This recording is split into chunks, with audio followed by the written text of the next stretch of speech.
आदरणीय राष्ट्रपति जी, आदरणीय उपराष्ट्रपति जी, श्रीमती ओमिता जी, डॉक्टर थॉमस मैथ्यू, उपस्थित सभी वरिष्ठ महानुभाव, मैं सबसे पहले आदरणीय प्रणव दा को उनके जन्मदिन पर आदरपूर्वक प्रणाम करता हूं और उन्हें बहुत बहुत शुभकामनाएं देता हूं।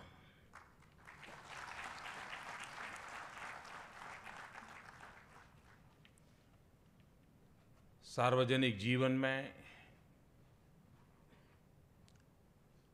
अनेक लोगों के साथ कार्य करने का मुझे सौभाग्य मिला है।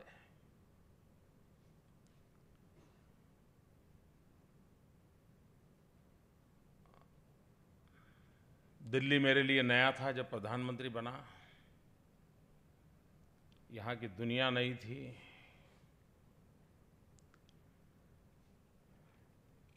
जो सुनता था वही समझता था, ऐसा नहीं था।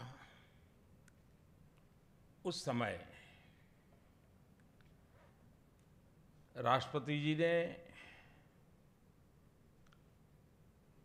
पद की मर्यादाओं के बाहर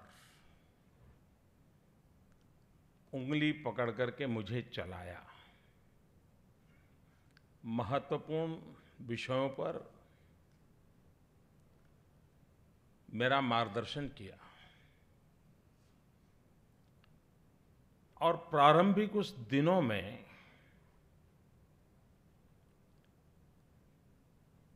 एक आत्मविश्वास, देश की समस्याओं को समझने का एक दृष्टिकोण, और वो ऐसे बताते थे जैसे सुनने वाला सब कुछ जानता है। ये कभी महसूस नहीं होने दिया कि भाई तुझे कुछ मालूम नहीं है, मैं तुम्हें बता रहा हूं, कभी नहीं महसूस होने दिया। यानी अपने आप में एक बहुत बड़ी विशेषता थी कि जिसका मुझे बड़ा लाभ मिला। उनके विशेषताओं का, गुणों का जितना वर्णन करूं उतना कम है, लेकिन मेरा सौभाग्य है कि मुझे उनके साथ कार्य करने का अवसर मिला है। बहुत कुछ जानने का, समझने का, सीखने का सौभाग्य मिला है। आज उनके जन्मदिन पर ईश्वर से यही प्रार्थना करेंगे कि लंबे कालखंड तक आपका मार्गदर्शन मिलता रहे, आपके अनुभव का लाभ देश और दुनिया को मिलता रहे।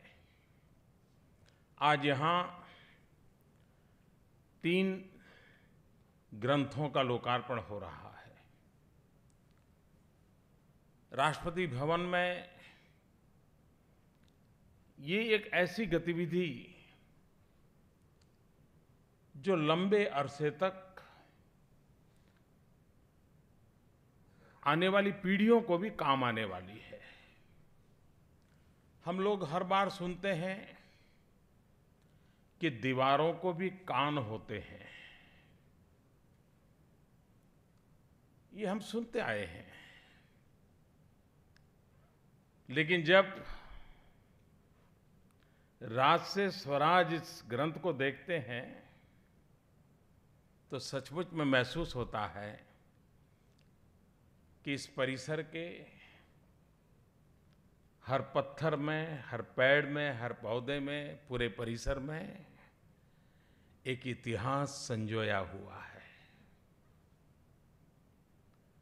ऐतिहासिक इमारत के हर पत्थर के गर्भ में इतिहास पनपता है। और इस ग्रंथ के माध्यम से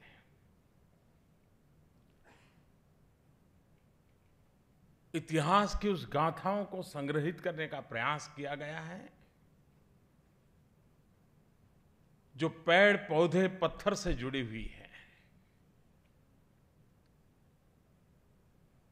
जिस इरादे से बना हुआ भवन जनशक्ति के सामर्थ्य से कैसा रूप बदल देता है। राष्ट्रपति भवन जन सामान्य की आशा आकांक्षाओं का भवन कैसे बन जाता है, ये उससे हम अनुभव कर सकते हैं। यहाँ 2 ग्रंथ और भी लोकार्पण हुआ है। इंद्रधनुष, राष्ट्रपति भवन में जो कला संस्कृति को प्रोत्साहन दिया जाता है,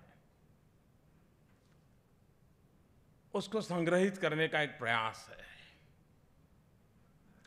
कला कभी भी राज्य आश्रित नहीं होनी चाहिए, लेकिन कला हमेशा राज्य पुरस्कृत होनी चाहिए। और मैं राष्ट्रपति जी का आभारी हूं कि भारत के भिन्न भिन्न कोने की इस कला संस्कृति परंपरा को पुरस्कृत करने का एक निरंतर प्रयास यहां हुआ है। और जब एक कला या कलाकार, उसकी कलाकृति,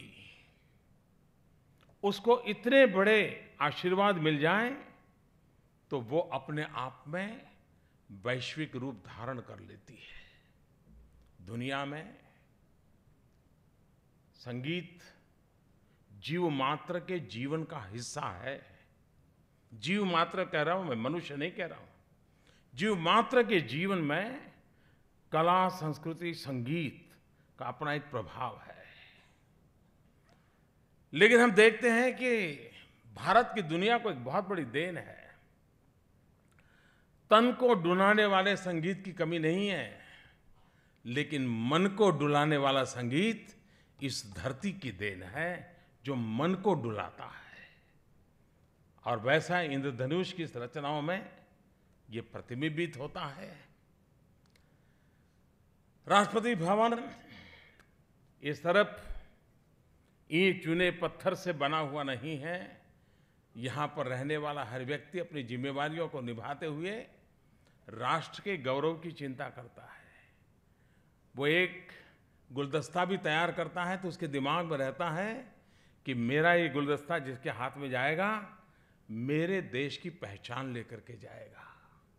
मेहमानों को कोई खाना खिलाता होगा तो उसको ये नहीं लगता है कि चलो आज शाम को वो भूखा न चला जाए।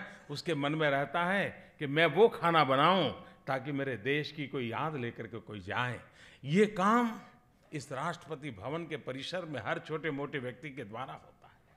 वो क्या करते हैं, कैसे करते हैं, यहाँ की जिंदगी कैसी है, यहाँ के श्वास उच्छ्वास में किस प्रकार की धड़कन है, उसकी अनुभूति उस ग्रंथ में संग्रहित करने का प्रयास किया गया है।